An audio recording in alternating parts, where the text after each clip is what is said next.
এই জন্যই আল্লাহ পাক রব্বুল আলামিন বলেন, হে সমাজের মানুষ, তোমরা সমাজের মধ্যে অভাবের মধ্যে পড়ো, তোমাদেরকে অসম্মানিত করা হয়। দ্বিতীয় নম্বর কারণ, ওয়ালা তাহাদ্দুনা আলা তুআমিল মিসকিন, যে তোমরা সমাজের মধ্যে দরিদ্রদেরকে, মিসকিনদেরকে কোনো কদর করো না, খাবার খাওয়াও না। এই জন্যই আমি আল্লাহ পাক রব্বুল আলামিন তোমাদেরকে সমাজের মধ্যে অপমানিত করি, অসম্মানিত করি। তারপরে আল্লাহ পাক রব্বুল আলামিন মানুষের দরিদ্রতা আসার, অভাবের মধ্যে পড়ার তৃতীয় নম্বর কারণ বলতেছেন। খেয়াল করে শুনবেন, আল্লাহ পাক রব্বুল আলামিন বলেন, ওয়া তাকুলুনাত তুরাসা আকলাল লাম্মা। আল্লাহ পাক রব্বুল আলামিন বলে যে তোমরা মিরাসের মাল বক্ষণ করে ফেলো, মিরাসের মাল আগে আগে নিয়ে খেয়ে ফেলো। এই জন্য আমি আল্লাহ পাক রব্বুল আলামিন তোমাদেরকে অসম্মানিত করি। মোহতারাম হাজিরিন, দেখবেন এক বাবার তিনটা সন্তান, দুইটা ছেলে একটা মেয়ে আছে। দুই ছেলে বাবা মরে যাওয়ার পরে দুই ছেলে সম্পত্তি বন্টন করে নিয়ে যায়, কিন্তু বোন যে আছে একজন, বোনের কোনো খোঁজখবর নেয় না। এমন সমাজের মধ্যে মানুষ আছে না নাই? বোনের হক নাই, সব কি ছেলের হক, ভাইয়ের হক, কিন্তু বোনের কি নাই? হক নাই। আল্লাহ পাক রব্বুল আলামিন বলে, যারা বোনদের মিরাস, বোনদের হক নিয়ে খেয়ে ফেলবে, বোনদের হক আদায় করবে না, আল্লাহ পাক রব্বুল আলামিন বলে, তুমি অটাল সম্পত্তির মালিক হতে পারো, কিন্তু তুমি মনে রাখবা, তুমি যদি দৈনন্দিন গরুর গোশত দিয়ে তুমি ভাত খাওয়ার মতো তোমার সামর্থ্য থেকে থাকে, কিন্তু আমি আল্লাহ পাক রব্বুল আলামিন বোনের মেরাসের, ওয়ারিসের হক আদায় না করার কারণে, হক খাওয়ার কারণে আমি আল্লাহ পাক রব্বুল আলামিন তোমাকে ভাত খাওয়ার জন্য আবতালাহু রাব্বুহু ফাআকরামাহু ওয়া না'আমা ফায়াকুলু রাব্বি আকরামান। আল্লাহ পাক রব্বুল আলামিন বলে, দুনিয়ার জমিনের মধ্যে এক শ্রেণীর লোক রয়েছে, আল্লাহ পাক রব্বুল আলামিন যখন তাদেরকে নিয়ামত দান করে, সম্মান দান করে, অর্থ সম্পদ বাড়িয়ে দেয়, তারা বলে ফায়াকুলু রব্বি আকরামান। তাদের মনের মধ্যে ধারণা, তারা মনে মনে বলে, মনে হয় আমার রব আমাকে ভালোবাসে, এই জন্য আমাকে সম্মানিত করেছে। দেখবেন সম্পদ বেশি হলে যে আপনার রিজিক বৃদ্ধি হবে এমনটা নয়, আবার সম্পত্তি কম রিজিক কম হবে এমনটা নয়। আমি আপনাদেরকে একটা উদাহরণ দিয়ে বললে আপনারা সহজে বুঝবেন। সমাজের মধ্যে এমন অনেক ধনীদেরকে দেখবেন, যারা অনেক টাকা পয়সার মালিক, প্রচুর সম্পত্তি তার আছে, কিন্তু সে ইচ্ছা করলে প্রতিদিন একটা গরুর জবাই কইরা গরুর মাংস দিয়া প্রতিদিন খাইতে পারে। কিন্তু দেখবেন ওই আল্লাহর বান্দারে আল্লাহ এমন রূপ দিছে, রূপ দেওয়ার পরে সে গরুর গোশত খাইব তো দূরের কথা, মাছও ঠিক মতো খাইতে পারে না। কথা ঠিক না বেটি? ফলের রস মস কোন মতে খাইয়া দিনটা খাটানি লাগে। কথা ঠিক না বেটি? আর দেখবেন সমাজের মধ্যে উলামায়ে কেরাম যারা আছে, বিশেষ কইরা আপনাদের এলাকার যত ইমাম সাহেবরা আছে, তারা কি দৈনিক এক মাস কি এক ঘরে খায় নাকি প্রতিদিন এক ঘরের মধ্যে খায়? এমন আছে যে 40 দিন পরে পরে এক ঘরের মধ্যে খাবার আসে না? তো সবাই চায় যে আজকে হুজুরের খাবার আমার ঘরের মধ্যে, সবাই তো ভালো মন্দ খাওয়ানোর চেষ্টা করে না।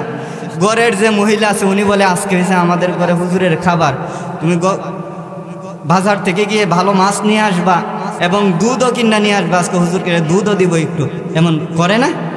দেখেন হুজুর রাত বেতন কত টাকা?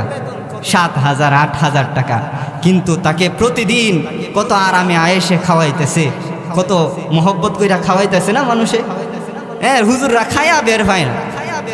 আর অনেক আল্লাহর বান্দারা আছে, অনেক অটাল সম্পত্তির মালিক, ইচ্ছা করলে প্রতিদিন খাসির মাংস দিয়ে ভাত খাইতে পারে, কিন্তু আল্লাহ তারে এমন অসুস্থতা দিছে, অসুস্থতার কারণে তাদের ভিতরে গরুর মাংস খাসির মাংস যাবে দূরের কথা, ভালোভাবে সে ভাতই খাইতে পারে না। কথা ঠিক না বেটি?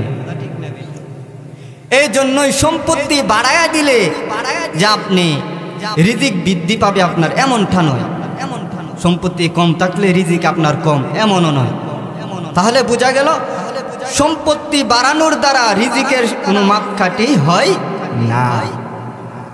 এই জন্যই দেখবেন সমাজের মধ্যে যত বদ্দিন ধনী বুঝেননি, নামাজ পড়ে না, রোজা রাখে না, হালাল পথে চলে না, বদ্দিন, এদেরকে কি বলা হয়? বদ্দিন ধনী।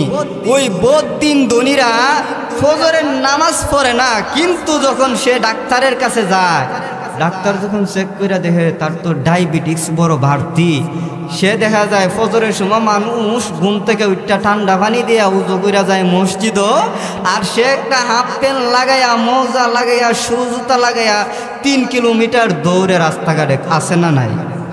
তাদেরকে দেখলে কুকুরের মতো আমার কাছে মনে হয়, কারণ তাদের মধ্যে আর কুকুরের মধ্যে কোনো কি নাই, পার্থক্য।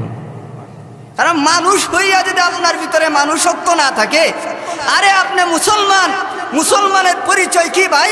মুসলমানের পরিচয় হলো আল্লাহর রাসূল সাল্লাল্লাহু আলাইহি ওয়াসাল্লাম বলেন, আল ফারকু বাইনাল মুসলিমি ওয়াল কুফরি তারকুস সালাত, যে কাফের এবং মুসলিমের মধ্যে পার্থক্য হলো নামাজ ছেড়ে দেওয়া।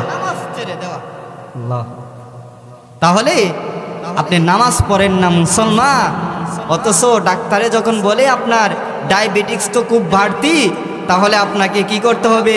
3 কিলোমিটার ভোরবেলা উঠে দৌড়াতে হবে। তখন আপনি দৌড়াইতে পারেন ঠিকই, কিন্তু একবার আপনার কপালের মধ্যে জুটানে আল্লাহর কদমের মধ্যে সেজদা করতে। কথা ঠিক না বেঠিক? আমার কথাই কি আপনার রাগ করতেছে? আমার কথা কি বোঝা যায়? বুঝতেছেন তো? যাক, আলহামদুলিল্লাহ। আবার দেখবেন কিছু কিছু রোগী আছে, ডাক্তারের কাছে গেছে, ডাক্তারের প্রেসক্রিপশন দিছে, ওষুধ লিখে দিছে, বলছে 4 ঘন্টা পরে পরে আপনাকে এই ওষুধ খাইতে হবে। সে দেখবেন মোবাইলের মধ্যে অ্যালার্ম দিয়ে রাখবে, রাত্রের 10টার সময় খায়া ঘুমাইছে, আবার ঠিক 4টা বাজে উঠবো, অ্যালার্ম দিয়ে রাখছে, 4টা বাজে উঠতে আবার ওষুধ খাইবো। এমন আছে না নাই? কিন্তু সে ফজরের আজান হইতেছে চতুর্দিক দিয়ে, তার কানের মধ্যে ফজরের আজান যায় না। কথা ঠিক না বেটি? এই জন্যই আল্লাহ পাক রব্বুল আলামিন বলে, শুধু সম্পত্তি থাকলেই হবে না, সম্পত্তি দেয় কে? নেওয়ার মালিক কে?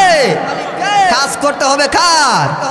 ইন্না সলাতি ওয়া নুসুকি ওয়া মাহইয়ায়া ওয়া মামাতি লিল্লাহি রাব্বিল আলামিন। আমার নামাজ কার জন্য হবে? আমার জীবন কার জন্য হবে? আমার কোরবানি কার জন্য হবে? নাকি কোরবানি দিমু গোশত খাইবার লাগে? না, এমনটা হলে হবে। তো মুহতারাম হাজিরিন, আল্লাহ পাক রব্বুল আলামিন বলতেছেন, ফাআম্মাল ইনসানু ইযা মাবতালাহু রাব্বুহু ফাআকরামাহু ওয়া না'আমাহু ফায়াকুলু রাব্বি আকরামান। আল্লাহ পাক রব্বুল আলামিন বলেন, পৃথিবীর মধ্যে এমন এক শ্রেণীর লোক আছে, আমি যখন তাদেরকে সম্পত্তি দান করি, অঢাল সম্পত্তির মালিক বানাই, সে মনে মনে ভাবে, মনে হয় আমার রব আমাকে পছন্দ করে, তাই আমাকে নিয়ামত দান করেছে, সম্মানিত করেছে। অথচ আল্লাহ পাক রব্বুল আলামিন তাকে সম্মান দান করেছে, নিয়ামত দান করেছে পরীক্ষা করার জন্য। কথা ঠিক না বেটি? তারপরে আল্লাহ পাক রব্বুল আলামিন বলেন, ওয়া আম্মা ইযা মাবতালাহু ফাকদারা আলাইহি রিজকাহু ফায়াকুলু রাব্বি আহানান। আল্লাহ পাক রব্বুল আলামিনের পরেই বলতেছে, আবার যখন ওই মানুষটাকে আল্লাহ পাক রব্বুল আলামিন দরিদ্রতা দেয়, অভাব দেয়, তখন সে আল্লাহকে দোষারোপ করে, আমার রব আমাকে সমাজের মধ্যে অসম্মানিত করেছে, আমার রব আমাকে সমাজের মধ্যে অপমানিত করেছে। নাউজুবিল্লাহ। আল্লাহ পাক রব্বুল আলামিন তাদের এই কথার উত্তর দিতেছে, এই বান্দা তুমি যে বলতেছো দুনিয়ার জমিনের মধ্যে আমি আল্লাহ তোমাকে অসম্মানিত করেছি, অপমানিত করেছি, আমাকে তুমি দোষ দিতেছো। না না বান্দা, আমার কোনো দোষ নয়, তোমার কর্মে তুমি ফল পেয়েছো। কথা ঠিক না বেটে? যেমন কর্ম তেমন ফল। আল্লাহ পাক রব্বুল আলামিন বলে কাল্লা বাল্লা তুকরিমুনাল ইয়াতীম। ওরে বান্দা বান্দিরা, তোমরা মনে করতেছো তোমাদেরকে আমি আল্লাহ অপমানিত করেছি, অসম্মানিত করেছি। আমি তোমাদেরকে কখনো অপমানিত করি নাই, অসম্মানিত করি নাই। তোমাদের কর্মের কারণে তোমরা নিজেরাই নিজেদের ক্ষতি করো। কথা ঠিক না বেটি? আল্লাহ বলেন কাল্লা, কখনো নয়, কখনো নয়। লা তুকরিমুনাল ইয়াতীম বাল্লা তুকরিমুনাল ইয়াতীম, বরং তোমরা এতিমদের হক আদায় করো না, এতিমদেরকে সম্মান করো না। এই জন্যই আমি আল্লাহ পাক রব্বুল আলামিন তোমাদেরকেও সম্মান দান করি না। বলেন না সুবহানাল্লাহ। তাহলে আমাদেরকে সম্মান পেতে হলে আগে এতিমদেরকে সম্মান করতে হবে। কথা ঠিক না বেঠিক? এক নম্বর কারণ কি? সমাজের মধ্যে আমরা অপমানিত হই, আমাদের উপরে অভাব অনটন আসে। এক নম্বর কারণ যে আমরা এতিমদের হক আছে, এতিমের হক আমরা রীতিমতো আদায় করতেছি না। এতিমদেরকে আমরা সম্মান করি না, বিদায় আমরা সম্মান পাই না। কথা ঠিক না বেটি? মুহতারাম হাজিরিন, এক ঘরের মধ্যে চার ভাই। কয় ভাই? চার ভাই। বড় ভাই বিয়া করছে, বড় ভাইয়ের দুইটা ছেলে আছে। ধরেন দুইটা সন্তান, একটা ছেলে একটা মেয়ে আছে। বাকি ভাইয়েরা আছে, কিন্তু বড় ভাই মারা গেছে। কিন্তু বড় ভাইয়ের কি নাই? কোনো সম্পত্তি নাই। দেখবেন বাকি তিন ভাই ওই যে বাতিজায়ের আর কোনো খোঁজখবর নেই, কারণ তাদের তো সম্পদ নাই। আছে না নাই? এমন মনে হয় নাই? আপনাদের এই দিকটা মনে হয় নাই? দেখা যায় নিজের সন্তানের জন্য শীতের সময় তিন জাত চার জাতের কাপড় নিয়ে আসে, শীতের বস্ত্র নিয়ে আসে, আনে না? শীতের কাপড় নিয়ে আসে, কিন্তু আপন বাতিজা, এতিম বাতিজা, তার কোনো খোঁজখবর নেই না। এমন আছে না নাই? হ্যাঁ, এমন করলে হবে না ভাই, তাহলে আপনিও সম্মান পাবেন। আল্লাহর কোরআন বলতেছে, আল্লাহর কোরআন হলো প্রমাণ। আল্লাহর রাসূল সাল্লাল্লাহু আলাইহি ওয়াসাল্লাম বলেন, পৃথিবীর মধ্যে সবচাইতে উত্তম হলো ওই ঘর যে ঘরের মধ্যে একটা এতিম আছে, আর ওই ইতিমের ভরণ পোষণ দেওয়া হয়। সুবহানাল্লাহ বলবেন না? আর আল্লাহর রাসূল বলেন, পৃথিবীর মধ্যে সবচাইতে নিকৃষ্ট হলো ওই ঘর যে ঘরের মধ্যে ইতিম আছে ঠিকই, কিন্তু ইতিমের হক আদায় করা হয় না, ইতিমকে দেখাশোনা করা হয় না। আল্লাহর রাসূল সাল্লাল্লাহু আলাইহি সাল্লাম বলেন, ওই ঘরটা হলো পৃথিবীর মধ্যে সবচাইতে নিকৃষ্ট ঘর। নাউযুবিল্লাহ। আমার কথা কি বুঝতেছেন? কষ্ট হইতেছে বুঝতে? হ্যাঁ, আল্লাহর রাসূল সাল্লাল্লাহু আলাইহি সাল্লাম অন্য এক হাদিসের মধ্যে বলেন যে রাস্তা দিয়ে একজন ইতিম শিশু হাইটা যাইতেছে, ইতিম শিশু হাইটা যাইতেছে। আপনি দেখার পরে ইতিম শিশুর মাথা কি করে দিছেন? হাত উপরে মুলাইয়া দিছেন, হাত বুলে দিছেন। আল্লাহর রাসূল সাল্লাল্লাহু আলাইহি ওয়াসাল্লাম বলেন, এই ইতিম বাচ্চার যতটা পশম, মাথার পশম আপনার হাতের নিচে পড়েছে, আল্লাহ পাক রব্বুল আলামিন আপনার আমল নামার মধ্যে এই সমপরিমাণ সওয়াব দান করবেন। সুবহানাল্লাহ।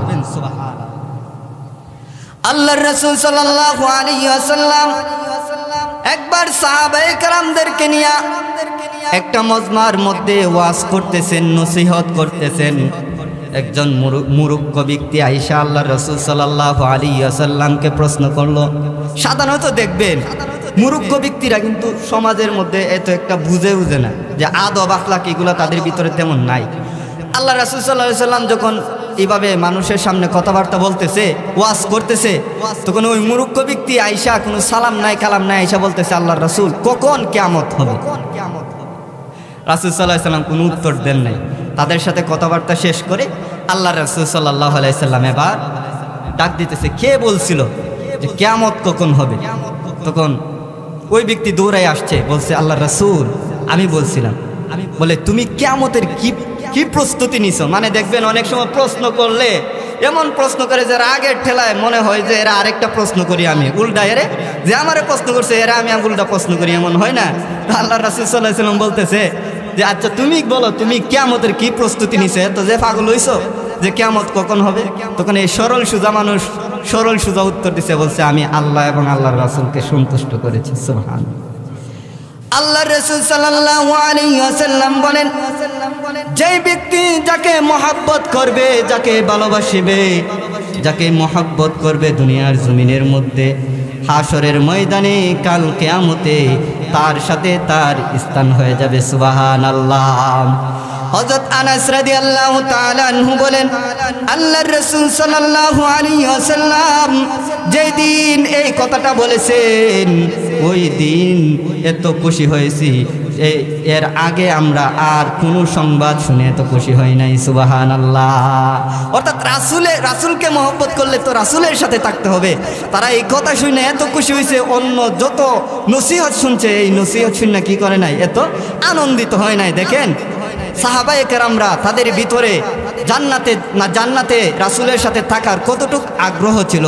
আর আমাদেরও সুযোগ আছে, বলবো কি সুযোগটা কি? আল্লাহর রাসূল সাল্লাল্লাহু আলাইহি ওয়াসাল্লাম বলেন, যে ব্যক্তি ইতিমের লালন পালন করবে, আল্লাহ পাক রব্বুল আলামিন আমাকে এবং ইতিমের লালন পালনকারীকে জান্নাতের মধ্যে এতটুক অবস্থানে দিবেন। 2 আঙ্গুলের ব্যবধান কতটুক দূর?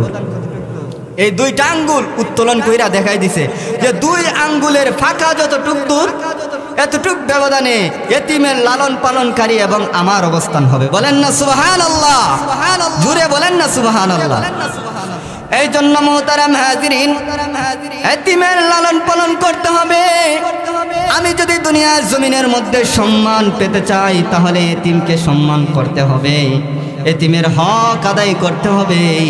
আমার যদি অর্থ সম্পদ রিজিক যদি আমি বাড়াইতে চাই, 1 নম্বর কি করতে হবে? ইতিমের হক আদায় করতে হবে। আল্লাহ পাক রব্বুল আলামিন বলে, দুনিয়ার মানুষ তোমরা যে বলো তোমাদেরকে আমি অপমানিত করেছি, অসম্মানিত করেছি, আমি তোমাদেরকে কখনো অপমানিত করি না, অসম্মানিত করি না। তবে তোমরা তোমাদের কর্মের কারণে অপমানিত হও, অসম্মানিত হও।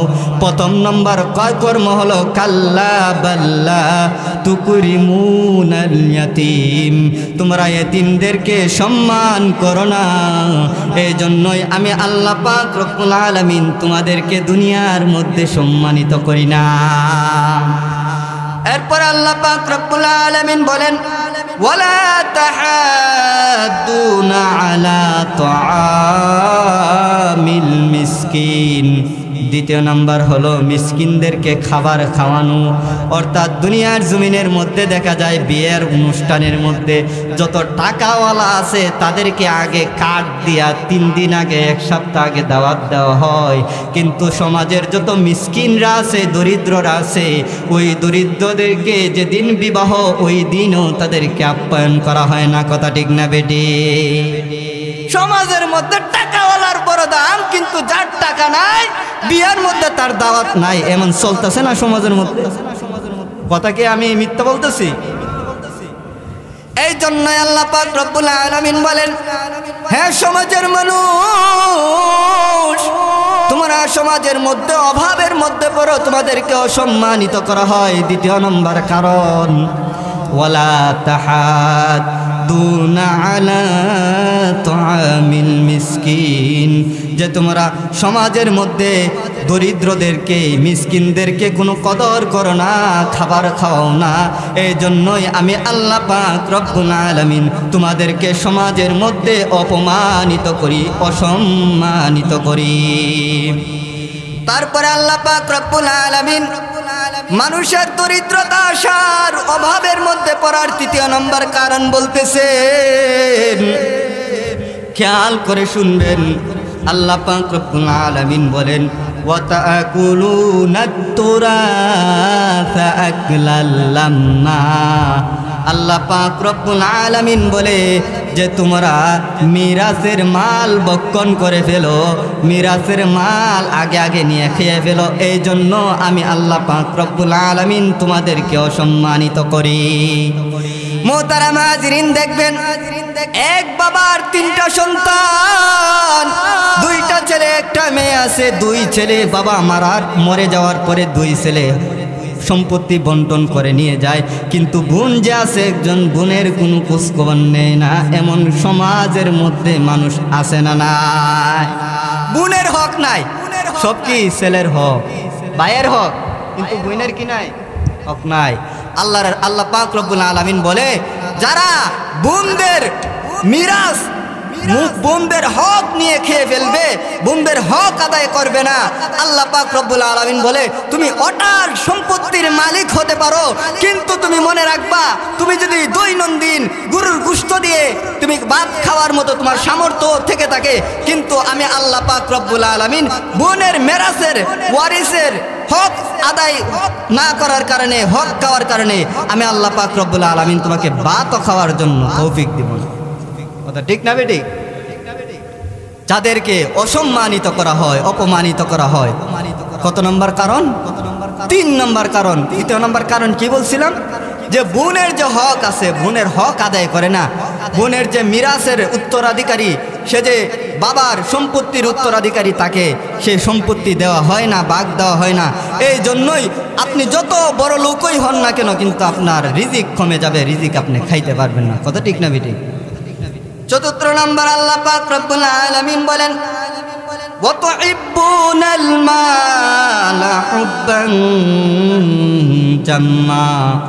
আল্লাহ পাক রব্বুল আলামিন বলেন যে দুনিয়ার জমিনের মধ্যে মানুষদেরকে অসম্মানিত করা হয়, অপমানিত করা হয়। 4 নম্বর কারণ হলো তারা মাল জমা করে রাখে, মাল আল্লাহর রাস্তায় দান করে না, এই জন্য তাদেরকে অপমানিত করা হয়, অসম্মানিত করা হয়, সমাজের মধ্যে তাদেরকে দরিদ্রতা দেওয়া হয়। তাহলে 4 নম্বর কারণ কি? যে মাল জমা করে, আল্লাহ আমাদেরকে যে সম্পত্তি দিছে, সম্পত্তির থেকে আল্লাহর রাস্তায় দান করার দরকার আছে না নাই? আছে। আল্লাহ নিজে বলতেছে যে তোমার সম্পদ কমে যায় কেন? তুমি চাও সম্পদ বাড়তে, আর আল্লাহ তোমার সম্পদ কমায় কেন? কারণ হলো তুমি দিনের রাস্তায় খরচ করো না। এই যে আজকে এই মজমা করছে, আচ্ছা বলুন তো, যে যুবকরা রাত দিন পরিশ্রম করে এত টাকা ব্যয় করে এই মজমা করছে, তারা কি পারলে আজকে মমতাজ রাইন নাই হলে নাচাইতে পারলো না? যে টাকা খরচ করছি, টাকা দিয়ে এসে কি গানের শিল্পে আনতে পারলো না? কিন্তু উনারা আনেন নাই, আপনাদেরকে দিনের একটা মজমা করে দিছেন, তাদের কি টাকা পয়সা কি কমে যাবে না বাড়বে? ওয়াদাকার, আল্লাহর ওয়াদাকার। দিনের রাস্তায় ব্যয় করলে, মসজিদ মাদ্রাসায় ব্যয় করলে আপনার সম্পত্তি কখনো কমবে না, আপনার সম্পত্তি বাড়বে। ওয়াদাটা দিয়েছেন কে? এই জন্য মোহতারাম হাজিরিন, 4টা কারণ বলেছি, যদি আপনি দরিদ্রতা জীবনের মধ্যে না আনতে চান, 4টা বিষয়, 4টা ওয়াজ আপনার জন্য। 1 নম্বর হলো সর্বদাই আপনাকে এতিমদের হক আদায় করতে হবে, এতিমদেরকে সম্মান করতে হবে। 2 নম্বর, যদি আপনার জীবনের মধ্যে অভাব না আনতে চান, তাহলে আপনাকে মিসকিনদেরকে আগে আগে দাওয়াত দিতে হবে বিবাহের অনুষ্ঠানের মধ্যে। 3 নম্বর, বোনের যে হক আছে, হক আদায় করে দিতে হবে। বোনের যে পাওনা, বাড়ির মধ্যে বাবার অংশ থেকে যা পাওনা, বোনকে তা দিয়ে দিতে হবে।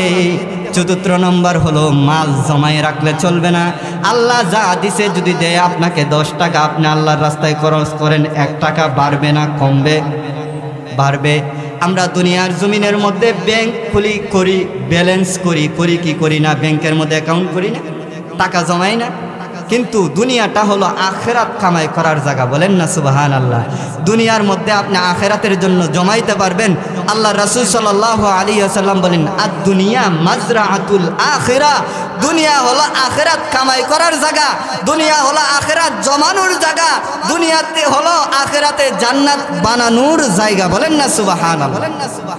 তাহলে দুনিয়ার মধ্যে যদি আপনি যে টাকা দান করে যাবেন, ওই টাকা আপনি কবরে গিয়ে পাইবেন। আল্লাহ পাক রব্বুল আলামিন বলেন, ফামান ইয়ামাল মিসকালা যাররাতিন খায়রান ইয়ারা ওয়া মান ইয়ামাল মিসকালা যাররাতিন শাররান ইয়ারা। যারা পরিমাণ দুনিয়ার জমিনের মধ্যে আপনি ভালো কাজ করে যাবেন, তা পাইবেন। যারা পরিমাণ দুনিয়ার জমিনের মধ্যে আপনি গুনাহ করবেন, তাও গিয়ে আখিরাতে পাইবেন কি পাইবেন না? দুনিয়ার জমিনের মধ্যে আজকে নগাঁও দক্ষিণ পাড়া মরহুম হাজী লাল মিয়া মেম্বারের বাড়িতে এত সুন্দর একটি আয়োজন করা হয়েছে। আজকে আপনারা এখানে বসেছেন, এখানে কি কেউ আপনাদেরকে দাওয়াত করছে খাওয়ানোর জন্য? আপনারা স্ব ইচ্ছায় আসেন নাই, স্ব ইচ্ছায় এসেছেন কিসে? কাকে খুশি করার জন্য? আল্লাহকে খুশি করার জন্য।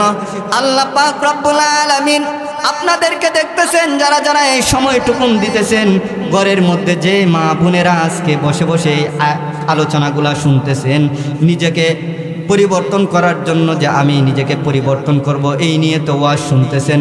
আল্লাহ পাক রব্বুল আলামিন আপনার আমল নামার মধ্যে নেক লিখে দিতেছেন। সুবহানাল্লাহ। আর যে সকল ভাইয়েরা এই মাহফিলের আয়োজন হয়েছে, ঠিকই আওয়াজ তার কানের মধ্যে যাইতেছে, কিন্তু এখনো রাস্তাঘাটে দোকানপাটে অযথা সময় নষ্ট করতেছে, তারাও আখিরাতে গিয়া পাইবে যে তাদের আমল নামার মধ্যে তারা গান বাজনা শোনার মধ্যে ছিল, কথাবার্তা বলার মধ্যে ছিল, দোকানের মধ্যে বেচা কেনার মধ্যে ছিল, কিন্তু এই সময়ে তারা নেক আমল তাদের আমল নামার মধ্যে পাবে না। কথা ঠিক না বেঠিক? এই জন্য আল্লাহ পাক রব্বুল আলামিন বলেন, বান্দা দুনিয়া তোমার জন্য দেওয়া হয়েছে, দুনিয়ার মধ্যে যা কিছু আমি আল্লাহ পাক রব্বুল আলামিন সাজাইলাম, সব কিছু তোমার জন্য সাজাইলাম রে বান্দা। গাছ দিছি তোমার জন্য, সূর্য দিছি তোমার জন্য, তারকারাজি দিছি তোমার জন্য, হাঁস দিছি তোমার জন্য, মোরগ দিছি তোমার জন্য, নদীর মাছ দিছি তোমার জন্য, ফল ফলাদি শাক সবজি সব কিছু দেওয়া হয়েছে তোমার জন্য। আর আমি আল্লাহ পাক রব্বুল আলামিন তোমাকে বানাইছি আমি আল্লাহর জন্য। সুবহানাল্লাহ। এই জন্য আমরা আমাদের ইবাদত বন্দেগি করতে হবে। আল্লাহ পাক রব্বুল আলামিন বান্দা বান্দীদেরকে দুনিয়ার জমিনের মধ্যে পাঠাইছেন আল্লাহ পাক রব্বুল আলামিনের ইবাদত বন্দেগি করার জন্য। আল্লাহ পাক রব্বুল আলামিন বলেন, ওয়ামা খালাকতুল জিন্না ওয়াল ইনসা ইল্লা লিয়াবুদুন। আল্লাহ পাক রব্বুল আলামিন বলেন, হে দুনিয়ার বান্দা বান্দী, ও নোয়াগার মুসলমান, তোমাদেরকে আমি আল্লাহ পাক রব্বুল আলামিন দুনিয়ার জমিনের মধ্যে পাঠাইলাম। দুনিয়ার জমিনের মধ্যে পাঠানোর কারণ হলো আমি আল্লাহ রব্বুল আলামিনের ইবাদত বন্দেগি তুমি করবা। ও বান্দা, অথচ তুমি আমি রবের ইবাদত বন্দেগি না করিয়া তুমি তোমার দুনিয়া নিয়ে ব্যস্ত হয়ে রয়েছো। কথা ঠিক না বেঠিক? দুনিয়ার জমিনের মধ্যে আল্লাহ পাক রব্বুল আলামিন আমাদেরকে পাঠাইছেন ইবাদত বন্দেগি করার জন্য। যত প্রকারের ইবাদত বন্দেগি আমরা করি, সকল ইবাদত বন্দেগির মধ্যে সবচাইতে উত্তম ইবাদত হলো নামাজ। কি? নামাজ হলো সবচাইতে বড় ইবাদত, সম্মানিত ইবাদত, দামি ইবাদত। আল্লাহ পাক রব্বুল আলামিন নামাজটাকে দৈনন্দিন 5 বার মানুষের উপরে ফরজ করছেন। কথা ঠিক না বেঠিক? মুসলমান আছে দুনিয়ার জমিনের মধ্যে, তাদেরকে যখন রমজান মাস আসে তাদেরকে দেখবেন যে তারা কষ্ট করে রোজা রাখে ঠিকই, কিন্তু নামাজ পড়ে না। এটা কেমন হইলো বলেন তো? যেমন লুঙ্গি পরছে, লুঙ্গি পরছে না, উপরে কি পরছে? শার্ট পরছে। লুঙ্গিতে কি পরছে? অথবা বলতে পারেন লুঙ্গি চাইরা পাগড়ি পরছে। লুঙ্গি চাইরা কি পরছে? পাগড়ি পরছে। আচ্ছা, নামাজের গুরুত্ব বেশি না রোজার গুরুত্ব বেশি? নামাজ বছরে কয় দিন? রোজা বছরে কয় দিন? 1 মাস। আর নামাজ দৈনিক 5 বার আপনার আমার উপরে ফরজ। বছর শেষে এক মাস আপনাকে রোজা রাখতে হবে, আর নামাজটা প্রতিদিনের আপনার উপরে ফরজ। আপনি প্রতিদিন ফরজ তরক করতেছেন, আপনি কি বুঝেন না? আল্লাহর রাসূল সাল্লাল্লাহু আলাইহি ওয়াসাল্লাম বলেন, as-salatu imaduddin man aqama faqad aqama ad-din wa man hadamaha faqad hadama ad-din wa fi riwayatin wa man tarakaha faqad taraka ad-din aw kama qala an-nabiy alayhi salatu wassalam। মুহতারামা হাজিরিন, আল্লাহ পাক রব্বুল আলামিনের পয়গম্বর বলেন, নামাজ যে ব্যক্তি পড়বে সে যেন তার দিনকে প্রতিষ্ঠিত করল, আর যে ব্যক্তি নামাজ ছেড়ে দিবে সে যেন তার দিনটাকে নষ্ট করে ফেললো, তার ধর্মটাকে নষ্ট করে ফেললো। তাহলে বোঝা গেল নামাজ ছাড়বো না ধরবো, নামাজ পড়বো না ছাড়বো? পড়বো। আল্লাহর রাসূল সাল্লাল্লাহু আলাইহি ওয়াসাল্লাম বলেন, যে ব্যক্তি 5 ওয়াক্ত নামাজ যথা সময়ে আদায় করবে আল্লাহ পাক রব্বুল আলামিন তাকে 5টা পুরস্কার দান করবেন। কয়টা পুরস্কার দান করবেন? 5টা পুরস্কার দান করবেন। আল্লাহর পয়গম্বর বলেন, মান হাফাজা আলাস সালাওয়াত আকরামাহুল্লাহু তাআলা বিখামসি খিসালিন ইয়ারফাউ আনহু দীকাল আইশ ওয়া আযাবাল কবরি ওয়া ইউতিহিল্লাহু তাআলা কিতাবাহু বিয়ামিনি ওয়া ইয়ামুররু আলাস সিরাতি কাল বারক ওয়া ইয়াদখুলুল জান্নাতা বিগাইরি হিসাব। আল্লাহর পয়গম্বর বলেন, যে ব্যক্তি 5 ওয়াক্ত নামাজ পড়বে, 5 ওয়াক্ত নামাজের হেফাজত করবে, আমার আল্লাহ পাক রব্বুল আলামিন তাকে 5 দিকে দা সম্মান দান করবেন। বলেন তো কয় দিকে দা সম্মান দিবেন? 5 দিকে দা সম্মান দিবেন। দুনিয়াতেও দিবেন, আখিরাতে দিবেন। দুনিয়াতে কোনটা দিবেন? দুনিয়াতে দিবেন অর্থ সম্পদ বাড়ায়া দিবেন, অর্থ সম্পদের মধ্যে বরকত দান করবেন। আমরা যা করি নামাজ ছেড়ে দেই কোন কারণে? সম্পত্তি জোরানোর কারণে। কথা ঠিক না বেটি?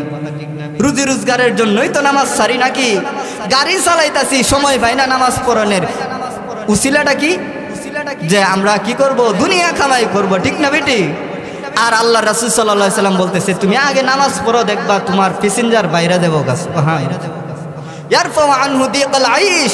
দ্বিতীয় নম্বর বলে ওয়া আযাবাল কবরি, কবরের আযাব মাফ করে দিবেন। সুবহানাল্লাহ। ওয়া ইউতিহিল্লাহু তাআলা কিতাবাহু বিয়ামিনি। আল্লাহ পাক রব্বুল আলামিন বলেন, কাল কিয়ামতের ময়দানে তার আমলনামাটাকে ডান হাতের মধ্যে দিয়ে দেওয়া হবে। সুবহানাল্লাহ। ওয়া ইউতিহিল্লাহু তাআলা কিতাবাহু বিয়ামিনি ওয়া ইয়ামুররু আলাস সিরাতি কাল বারক। বলে হাসরের ময়দানের মধ্যে একটা ফুল সিরাত আছে। ওই ফুল সিরাতটা নামাজি ব্যক্তি বিদ্যুতের গতি যতটুক তাকে, বিদ্যুৎ চমকায় আকাশের মধ্যে, তার যতটুক সময় তাকে এর ভিতরেই সে ফুল সিরাত পাড়ি দিয়ে দিবেন। সুবহানাল্লাহ। তারপর আল্লাহ পাক রব্বুল আলামিনের পয়গম্বর বলেন, নামাজি ব্যক্তিকে 5ম নম্বর যে পুরস্কার দেওয়া হবে, আল্লাহ পাক রব্বুল আলামিন কাল কিয়ামতের ময়দানের মধ্যে কোনো হিসাব ছাড়া বিনা হিসাবে তাকে জান্নাত দান করবে। সুবহানাল্লাহ। আল্লাহর পয়গম্বর অন্য এক হাদিসের মধ্যে বলেন, আউয়ালু মা ইউহাসাবু বিহিল আবদু ইয়াউমাল কিয়ামাতিস সালাহ। আল্লাহর পয়গম্বর বলেন, সর্বপ্রথম মানুষ যখন মৃত্যুবরণ করবে, মানুষকে যখন হিসাবের কাঠগড়ার মধ্যে দাঁড়ানো হবে, তখন দাঁড়িয়ে দেওয়া হবে, দাঁড় করানো হবে, তখন আল্লাহ পাক রব্বুল আলামিনের পয়গম্বর বলেন তাকে সর্বপ্রথম নামাজের হিসাব দিতে হবে। সুবহানাল্লাহ। তাহলে সর্বপ্রথম কিসের হিসাব দিতে হবে? নামাজের হিসাব দিতে হবে। যদি আপনি নামাজ পড়ে ফেলেন তাহলে আপনার হিসাব সহজ হয়ে যাবে। সুবহানাল্লাহ। আল্লাহর পয়গম্বর হাদিস শরীফের মধ্যে বলেন, বান্দা যখন নামাজ না পড়ে, নেক আমল না করে, যখন হাসরের ময়দানের মধ্যে দাঁড়াবে, দেখবেন দুনিয়ার জমিনের মধ্যে মানুষগুলা দুনিয়ার জমিনের মধ্যে অপরাধ করে তাকে যখন সমাজের মধ্যে দাঁড় করানো হয়, সে মিথ্যা বলতে পারে, নিজেকে বাঁচাইতে পারে কিনা পারে না? মিথ্যা বলে যে এই তুমি এটা করছো না, আমি করি নাই। কারণ তার জবান আছে, সে মিথ্যা কথা বলে ফেলতে পারে। কিন্তু আল্লাহ পাক রব্বুল আলামিন বলেন, কাল কিয়ামতের ময়দানে আমার আল্লাহ পাক রব্বুল আলামিন নাফরমান বান্দাদেরকে কিয়ামতের ময়দানের মধ্যে তুলবে আর বলবে, রে বান্দা বান্দিরা, তোমাদেরকে দুনিয়ার জমিনের মধ্যে 60 বছর 70 বছরের জিন্দেগির হায়াত তোমাদেরকে দান করেছিলাম। 60 বছর 70 বছরের হায়াত তোমরা কোথায় কাটাইছো? আজকে আমাকে জবাবদিহি করো। আজকে আমার কাছে তাক খুলে বলো, কি করছো, কিভাবে তোমার দিনগুলো অতিবাহিত করেছো?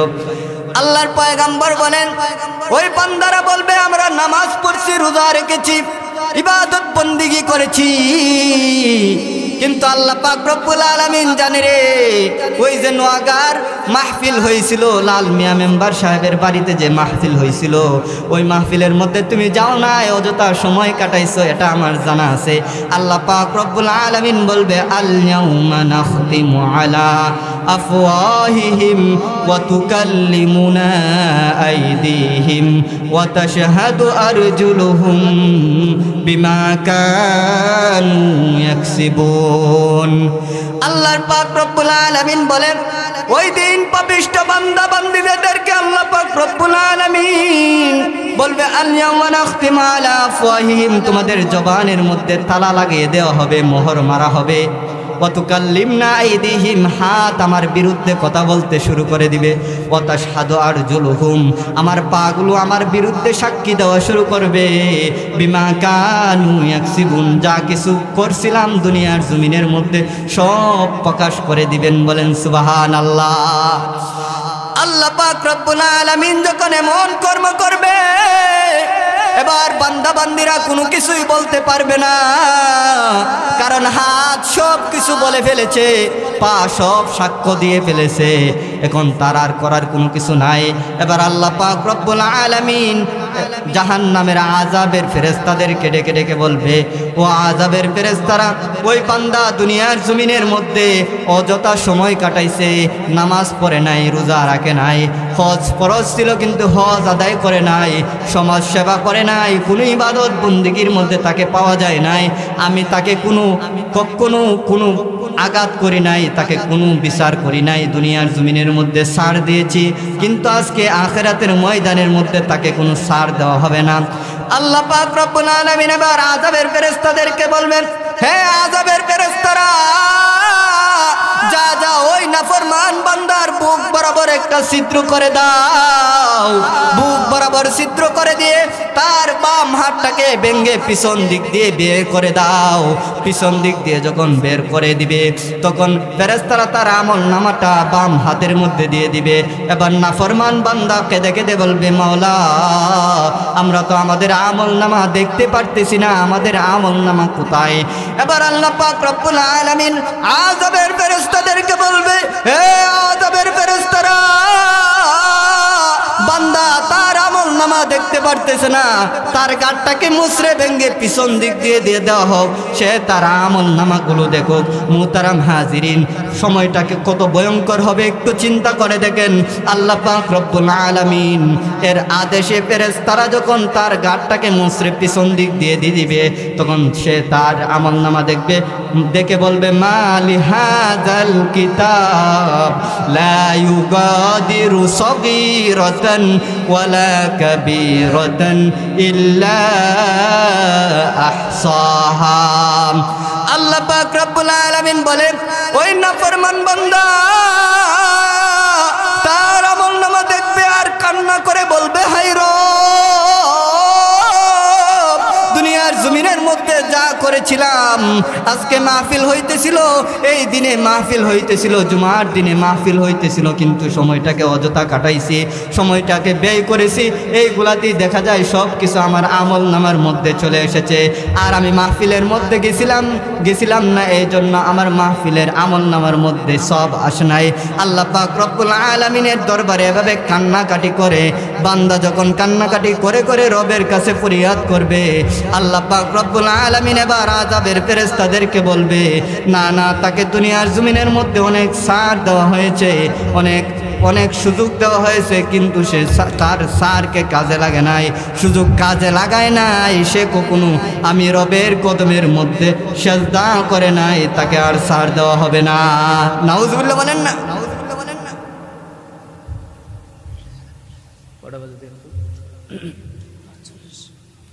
মুহতারাম হাজির।